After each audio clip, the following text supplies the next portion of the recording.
My stand is broken.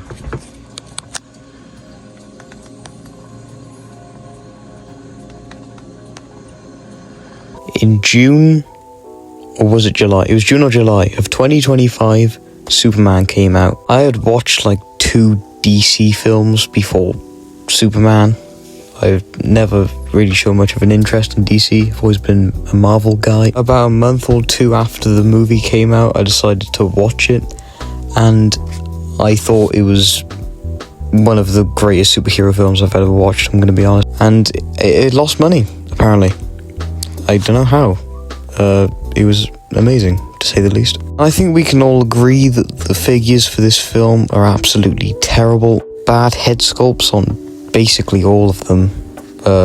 Krypto was done dirty by a couple of companies as well. They all are on different scales. However, I think Fondjoy did their Superman the best. If you haven't heard of Fondjoy before, don't worry. I don't think anyone had before this figure. Also, the first time ever I've ever bought anything off AliExpress, but it is the official figure. Here is what the front of the box looks like. You get a picture of Superman, some logos, and you also get this sticker here to show it's an officially licensed figure. This figure is in 1/9 scale for some reason. I've never had a figure like that before. On the side it says Superman, Fondjoy, the logo, all that stuff. And here is what the back looks like. However, the head sculpt does not look that bad on the actual figure. The other side is the same, and there's nothing on the top or the bottom. The box opens like a door. It's held on by magnets. When you first open the box, you're greeted by Superman and the 2 Krypto figures if you bought the deluxe edition. And underneath him you get a tray of accessories. The box and the trays really remind me of the ZD Toys Deadpool. I don't have him anymore, but I'll put a picture up here. Here is a look at the actual figure, and he looks incredible. First off, he has a texture going throughout his entire costume. On the back of the cape there is a printed Superman logo. There is only one paint mark on the entire figure, and it's on the back of his neck. The head sculpt looks absolutely fantastic. It's obviously not perfect, it's the eyes that are throwing it off of me, but it's definitely the best. I also noticed that the wrist peg is a slightly different colour. I see it on everyone's figures, and for some reason no one ever talks about it in reviews. They also texturized the elbow joint too. Here are all of his accessories. However, if you didn't get the deluxe version, you don't get any Krypto at all. You get a pair of fist/punching hands, a pair of flying hands, but I like to use them as saluting hands. I see other people do it too. And a pair of like pushing, or maybe they're grabbing hands.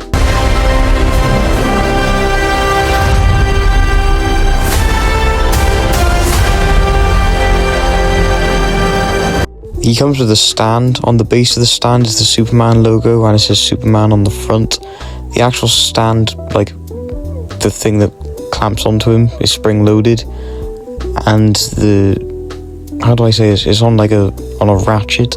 I think it's called a ratchet. It's not really tall enough to make him look like he's flying, but it's better than nothing. And it comes with this Daily Planet card that if you have a lanyard you can put it on that if you ever want to do a Clark Kent cosplay. Also, the back of it is textured too, which I really like. I obviously bought the deluxe edition because it wasn't that much more expensive, I don't think. Well, it was, but you know, whatever. You get a Krypto standing and a Krypto flying. They give you 2 because he doesn't move at all. Apart from his mouth, you can open the mouth. And he is surprisingly well detailed and painted for the most part. No wired cape, but if I'm being honest, he doesn't need it. And the cape does drape around him nicely. And the bottom of his paws are painted as well.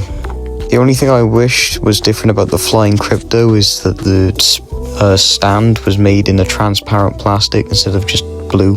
For articulation, there's a ball at the head and the neck. He can look up about that far, which is better than most McFarlane Supermans. His head can tilt down that far, which isn't a lot really. He can tilt about that far to the side. His arms can do a full 360, however he has no butterfly joints at all. His arm can move about that far up.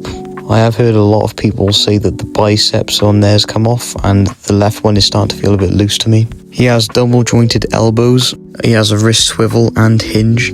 One thing I forgot to mention is that earlier in the vid is that every time I would move the hand sometimes or try to take it off, it would look like it splits in the middle, so just be careful of that.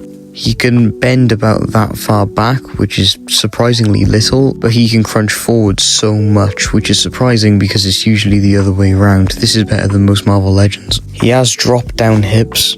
His legs can bend out about that far forward, a bit less than 90 degrees. But even with the drop-down hips, the legs can't really kick forward that far, which is fine, I guess. He has double-jointed knees, ankle hinge and pivot, and a toe hinge as well.